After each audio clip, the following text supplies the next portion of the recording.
ঝিনাইদহে পৃথক অভিযানে অস্ত্র ও ককটেল উদ্ধার, মাদকসহ গ্রেপ্তার 2। জানাবো ইয়েমেনের বিচ্ছিন্নতাবাদীদের প্রকাশ্যে যে আহ্বান জানালো সৌদি আরব। ওসমান হাদিকে হত্যায় ভারতকে অভিযুক্ত করে বিশ্বব্যাপী শিখদের বিক্ষোভ। তারেক রহমানের নেতৃত্বে নির্বাচনে আমরা জয়ী হব বললেন মির্জা ফখরুল। শুনছিলেন শিরোনাম, এবারে বিস্তারিত। ঝিনাইদহের কালীগঞ্জে পুলিশ ও যৌথ বাহিনীর পৃথক অভিযানে একটি ওয়ান শুটার গান ও ককটেল উদ্ধার করা হয়েছে। এছাড়া কয়েকটি অভিযানে ইয়াবাসহ সজীব হোসেন ও তানভীর উদ্দিন নামে দুজনকে আটক করেছে পুলিশ। বুধবার দিবাগত রাত 7টার দিকে কালীগঞ্জের বালিয়াডাঙ্গা গ্রামে অভিযান চালানো হয়। অভিযানে এসব অস্ত্র ও মাদক উদ্ধার করা হয়।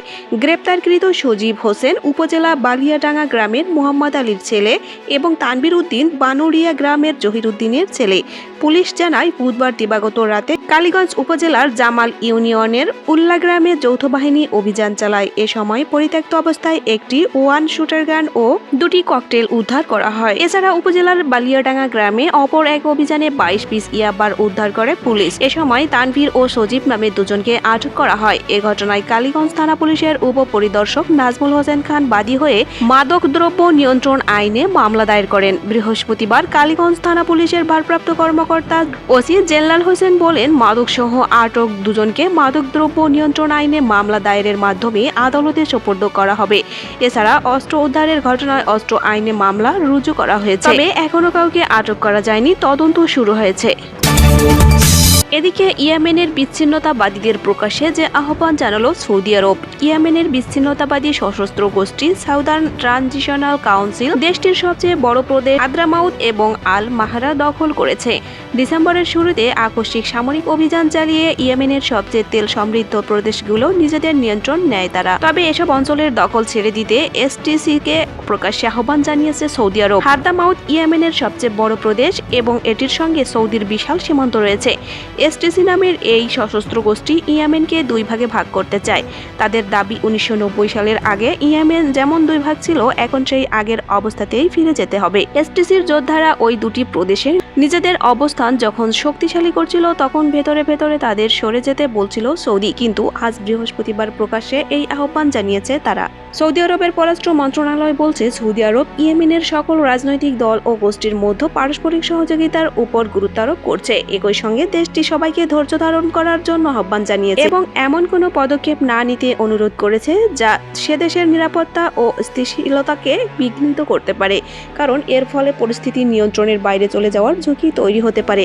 ইয়েমেনের এসব অঞ্চলের নিয়ন্ত্রণে ছিল আন্তর্জাতিকভাবে স্বীকৃত সরকার, কিন্তু এসটিসি এখন হঠাৎ করে অঞ্চলগুলো দখল করার পরিস্থিতি খারাপ হয়ে গেছে। এসটিসি এবং আন্তর্জাতিকভাবে স্বীকৃত এ সকল উভয়ই হুতি বিদ্রোহীদের বিরুদ্ধে কাজ করে। তবে এখন নিজেদের মধ্যে দ্বন্দ্ব হওয়ার হুতিরা ওই অঞ্চল দখল করতে পারে বলে আশঙ্কা করা হচ্ছে। বর্তমানে রাজধানী সানা সহ ইয়েমেনের বিশাল একটি অংশ হুতিদের নিয়ন্ত্রণে রয়েছে। সৌদি কোনোভাবেই চায় না ইরান সমর্থিত হুতিরা পুরো ইয়েমেন দখল করুক। এদিকে ইনকিলাব মঞ্চের মুখপাত্র ও জুলাই যোদ্ধা ওসমান হাদিকে হত্যার দায়ে ভারতকে অভিযুক্ত করে বিশ্বব্যাপী বিক্ষোভ করেছে শিখ সম্প্রদায়ের মানুষ। শিখ ফর জাস্টিস নামে একটি সংগঠনের নামে যুক্তরাষ্ট্রের ওয়াশিংটন, যুক্তরাজ্যের লন্ডন, কানাডার টরেন্টো, ভ্যানকুভার, ইতালির মিলান এবং অস্ট্রেলিয়ার মেলবোর্নে তারা বিক্ষোভ করেন। সংবাদ মাধ্যম কালিবার বৃহস্পতিবার জানিয়েছে, বিক্ষোভকারীরা অভিযান করেন তাদের নেতা হারদীপ সিং নিজ্জার এবং ওসমান হাদিকে হত্যার পেছনে ভারতের হাত রয়েছে। তারা দাবি করেন দুজনই ভারতের বিরোধিতা করতেন, এ কারণে তাদের হত্যা করা হয়েছে।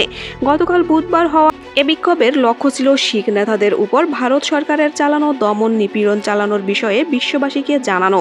2023 সালে কানাডার ব্রাম্পটনে হারদীপ সিং নিজ্জারকে গুলি করে আততায়ীরা। শিখ কমিউনিটির অভিযোগ, ভারত সরকার এই হত্যাকাণ্ডের পেছনে জড়িত ছিল। নিজ্জারকে হত্যার ঘটনায় ভারত ও কানাডার সরকারের মধ্যে সম্পর্কে অবনতি ঘটেছিল। ভারতের পাঞ্জাব রাজ্য মূলত শিখ অধ্যুষিত অঞ্চল। শিখরা সেখানে নিজেদের জন্য আলাদা স্বাধীন রাষ্ট্র গঠন করতে চায়। সেক্ষেত্রে প্রবাসী শিখরা বিশ্বব্যাপী কাজ করে থাকে। এদিকে বিএনপির মহাসচিব মির্জা ফখরুল ইসলাম আলমগীর বলেছেন 2026 সালের 12 ফেব্রুয়ারি যে নির্বাচন অনুষ্ঠিত হবে সেই নির্বাচনে বিএনপির ভারপ্রাপ্ত চেয়ারম্যান তারেক রহমানের নেতৃত্বে আমরা জয়ী হব। বৃহস্পতিবার রাজধানীর পূর্বাচলে আয়োজিত গণসংবর্ধনা স্থলে তারেক রহমানকে বহনকারী গাড়িবহর পৌঁছানোর পর বিএনপি মহাসচিব এই বক্তব্য দেন। দীর্ঘ প্রতীক্ষার পর তারেক রহমান গণসংবর্ধনা মঞ্চে এসে পৌঁছালেন। নেতাকর্মী ও উৎসুক জনতার স্লোগানে মুখর হয়ে ওঠে পূর্বাচলের 300 ফিট ও আশেপাশের এলাকা। চারদিকে সৃষ্টি হয় তুমুল উচ্ছ্বাস। মঞ্চে উঠেই হাত নেড়ে উপস্থিত জনতা ও সমর্থকদের ভালোবাসা ও শুভেচ্ছার জবাব দেন বিএনপির ভারপ্রাপ্ত চেয়ারম্যান মির্জা ফখরুল। বিগত আন্দোলনের স্মৃতিচারণ করে বলেন, 2024 সালের 5 আগস্ট তারেক রহমানের নেতৃত্বে আমরা ফ্যাসিস্ট বিদায় করেছি।